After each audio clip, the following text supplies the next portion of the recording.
죄책감의 짐을 지고 무거운 신음 속에 살면서도 속으로는 골병이 들어가는데 겉으로는 아닌 척하고 삽니다. 여러분, 다윗 집안에 일어난 사건들 아마 따지고 보면 다 이런 것과 연류가 있습니다. 시간이 지나가면서 사람들의 마음이 누그러지면서 실컷 울고 나면 좀 마음이 선해질 거다. 그래, 울어라, 울어. 뭐 위로해 주는 척하면서 겉모습은 약 한 번 발라주고 붕대 한 번 붙여주는 것 같지만 그 속이 해결되지 않고서 다윗 집안의 비극이 결국은 확대되었으면 되었지 해결되지 않았습니다.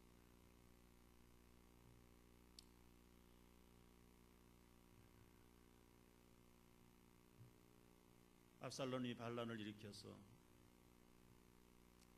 결국은 아버지를 몰아내고 충성스러운 부하들로 인해서 다시 평정을 되찾았습니다. 왕권을 회복했습니다. 그 와중에서 압살롬이 요압 장군에 의해서 살해를 당합니다. 어떻게 보면 죗값으로 생명을 빼앗았던 생명의 살인자로 당연히 살인을 받아야 돼요. 생명을 빼앗겨야 되는 것 어떤 면에서는 공의로운 거다. 그러나 그 아들의 전사의 소식을 듣고 통곡하는 아버지의 울음소리가 오늘 읽었던 말씀이었어요.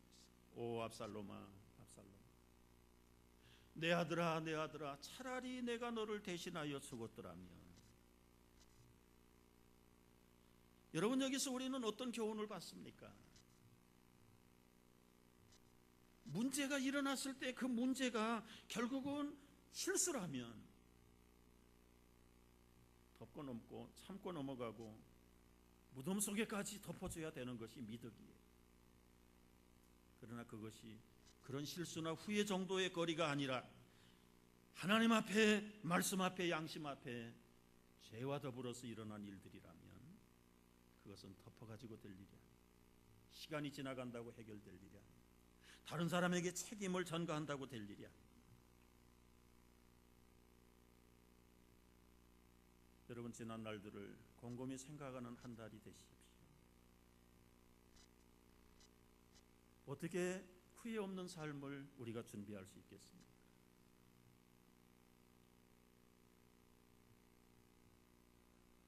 성도 여러분, 우리가 믿으면서요, 실수할 수 있어요. 죄 지을 수 있어요. 남에게 죄를 범할 수도 있고 잘못을 끼칠 수도 있어요. 그러나 후회만 하고 넘어간다면 그건 문제가 해결되지 않습니다. 여러분 마음속에 지금 후회스러운 단어들이 무엇이 남아 있습니까? 지금 근심과 괴로움 속에 방황하고 있는 문제들이 무엇입니까? 혹시 그 후회가, 그 죄책감이 돈 때문에 일어난 일들은 아닙니까? 직장에서 공금을 손대지 않았습니까? 남의 걸 속여 취하지 않았습니까? 지금 해결할 수 없고 괴롭다고 덮어놓고 넘어가면 앞으로 감당할 수 없는 더 큰 비극이 찾아오는 것이 오늘 다윗 집안을 통해서 보여준 하나님의 메시지. 어떤 사람 속에는 일 중독이라는 괴로움 때문에 믿음을 지키지 못하고 일에 몰두해서 자기 인생을 괴로워하는 사람들이 있지 않습니까? 여러분, 일하지 말라는 말씀은 아닙니다. 그러나 죽을 때까지 일해야 되는데 일의 우선순위가 뭐냐? 일 때문에 믿음을 팔아버리고 양심을 팔아버렸다면 여러분, 시간이 지나간다고 해결할 수 있을까요? 돌려놓을 수 있을까요? 어떤 사람들의 마음속에 죄책이 있습니다. 후회거리가 있습니다. 배우자 모르는 부정한 일들로 인해서 괴로워하는 사람들이 있다면 지금 당장에 청산하십시오. 끊어야 합니다. 배우자를 완벽하게 속였다고 해서 언제까지 속일 것입니까? 이민사회 속에 일어나는 모든 부부의 비정의 비극의 문제들, 여러분 신문을 통해서 나오는 이야기에 그 사건의 원인들이 무엇입니까? 하나님 앞에 서야 한 것을 미루고 미루면서 믿음의 양심의 가책을 느끼고 사는 자들이 있습니까? 해결해야 합니다. 청산해야 됩니다. 그런데 왜 못합니까? 자존심이 중요하지 않습니다. 체면 때문에 못하는 것 중요하지 않습니다. 지금 해결하면 다 드러나고 상대가 알고 내 입장이 뭐가 되는가. 그래서 묻어둔다면 여러분 나중에는 걷잡을 수 없는 더 큰 비극과 눈물을 흘려야 될 때가 기필코 찾아오는 것이 이 죄의 속성입니다. 죄의 특징은 죄가 잘한다는 것입니다. 죄책감과 죄로 인한 후회들은 계속해서 오염시키고 망가뜨린다는 것이 죄의 특성입니다. 더 잘하기 전에 잘라내야 됩니다. 뽑아내야 됩니다. 집안의 죄라면 집안에서 뽑아내야 됩니다. 내 속에 일어나는 양심의 죄악이라면 그 양심 속에서 절단시키고 뽑아야 합니다. 타협하면 안 돼요. 연기해도 안 돼요. 다른 사람의 책임이라고 뒤집어 씌워도 되지 않아요. 사회의 책임이라고 해서 그 양심이 정화되지 않습니다. 지옥이 어떤 곳입니까? 후회하는 사람들, 후회를 해결하지 못한 사람들이 가는 곳이 지옥입니다. 그 지옥 속에 들어가서 슬피 울며 이를 가는 것은 왜 슬피 울고 이를 갈까요? 그 해결하지 못했던 그 죄책감 때문에, 그 죄 때문에, 그 결정적인 후회 때문에. 그들에게 방법이 없었을까요? 시간이 없었을까요? 기회가 없었을까요? 공평하게 지금 기회를 주고 계시는 거예요.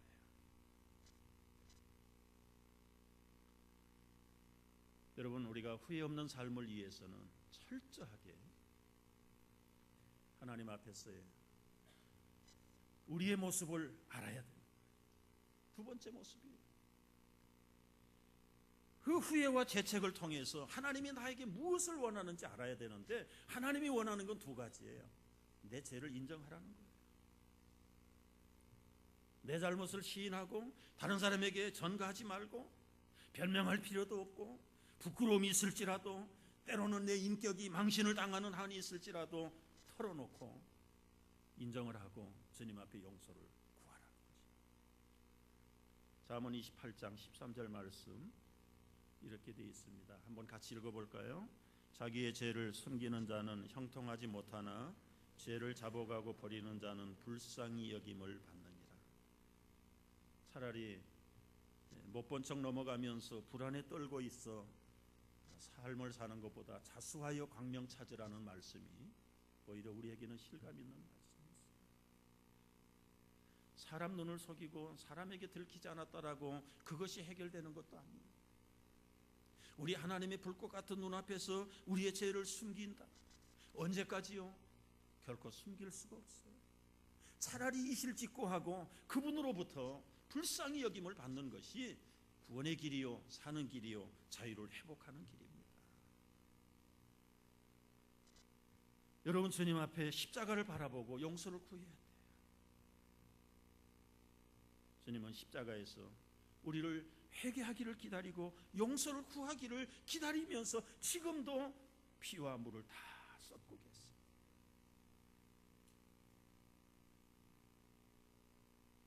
천주교의 십자가는 계속해서 물과 피를 쏟는 예수님의 고난당한 십자가상의 그리스도가 천주교 성당에 가면 늘 붙어 있습니다. 그러나 소위 말하는 우리 개신교회는 그 십자가에 그리스도가 없어요. 우리는 십자가도 없지만 교회에 붙어있는 십자가에는 고난당한 그리스도 없어요. 왜요? 우리의 죄를 다 사시고 죽음에서 부활하셔서 승천하고 안 계시는데, 고난에서 죄로부터 자유로부터 우리에게 영원한 사유하심을 주셨다는 상징적인 십자가인 줄로 믿어야 돼요. 여러분, 어떤 사람들은 얘기해요. 그 일이 끝난 지가 지금 수십 년 되었고 십수년 됐는데 이제 와서 새삼스럽게. 나는 그 사람 어디 있는지도 몰라. 다 지나간 일이야. 핑계하지 마십시오. 물론 여러분, 우리가 회개한다고 해서 상황이 회복되는 거 아니에요. 불의의 교통사고로 여러분 미안한 얘기예요. 몸에 장애를 받았는데 회개하고 바로 교통법을 잘 지킨다고 해서 그 장애된 신체가 회복되지 않는 것처럼 우리가 죄를 지으면 죄는 용서함 받아요. 그러나 그 죄값은 철저하게 치른다고 말씀드렸죠. 우리가 자백을 구합니다. 불의에서 미쁘시게 용서하시는 주님께서 우리의 모든 자백을 들으시고 죄는 용서하세요. 그런데 아비의 죄값을 그 자녀의 3, 4대에서 찾겠다고 말씀드렸어요. 압살롬아, 압살롬아, 차라리 내가 너를 대신해서 생명을 바쳤더라. 여러분, 어떻게 들리십니까? 어떻게 이해하십니까? 아들을 잃어버린 아버지의 끊어진 비통의 통곡 소리인 건 당연해요. 그러나 그 말씀을 깊이 들어가서 분석해 보세요. 왜 내가 너를 대신해서 죽어야 했을까? 잘 나갈 때 아버지 다윗 당신의 그 작은 부정한 죄악이 점점 커져가지고 결국은 정리해야 될 때 정리하지 못하고 회개해야 될 때 회개하지 못하고 문제를 덮어야 될 때 끊어야 될 때 끊지 못해가지고 결국은 딸 죽여 아들 죽여 그 엄청난 비극을 당하게 한 그 자책감에서 통곡하는 아버지의 소리가 압살롬아, 압살롬, 내가 너를 대신하여 죽었어야 된다. 이 아비의 죄 때문에 너희들에게까지 그런 엄청난 피해를 입히게 됐다.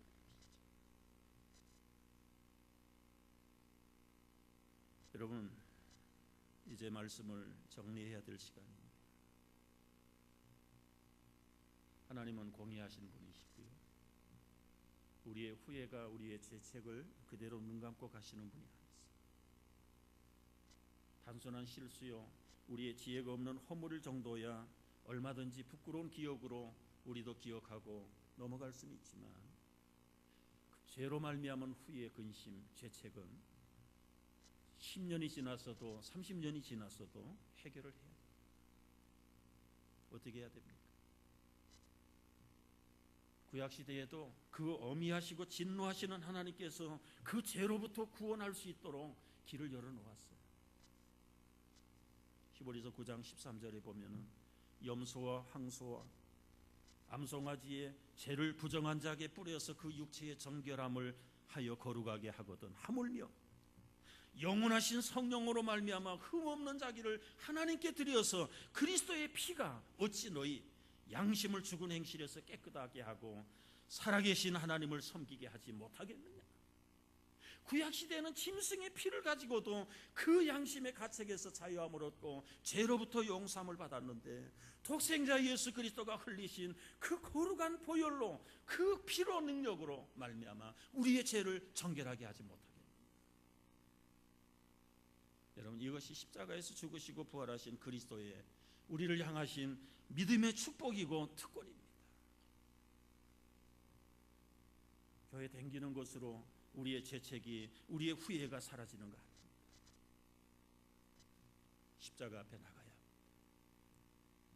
1년을 마무리하면서 지나온 생애들을 후회로부터, 근심으로부터, 죄로부터 정결하고 자유하기를 원한다면 십자가 밑에 나가서 만일 우리가 범죄하지 아니하였다면 하나님을 거짓말하러 만드는 자, 우리가 우리의 죄를 자백하면 의로우시고 미쁘신 그리스도께서 우리의 죄를 사하시고 모든 불의의 소리를 깨끗하게 하신다고 하셨습니다. 여러분, 아직도 쏟아진 물이라고 핑계하지 마시고 지나간 옛 이야기라고 덮어버리지 마시고 그 아무도 지금 개의치 않는 문제라고 무관심 속에 합리화시키지 말고 주님 앞에 서서 흘리신 보혈로 정결하게 씻어 정말 흠도 점도 티도 없는, 주름 잡힌 것도 없는 정결한 그리스도의 신부로서 자녀로서 한 해를 마무리하고 당당하게 남은 생애를 힘차게 천성을 향해 나아가는 우리 모두가 되기를 주의 이름으로 축복합니다. 기도하겠습니다.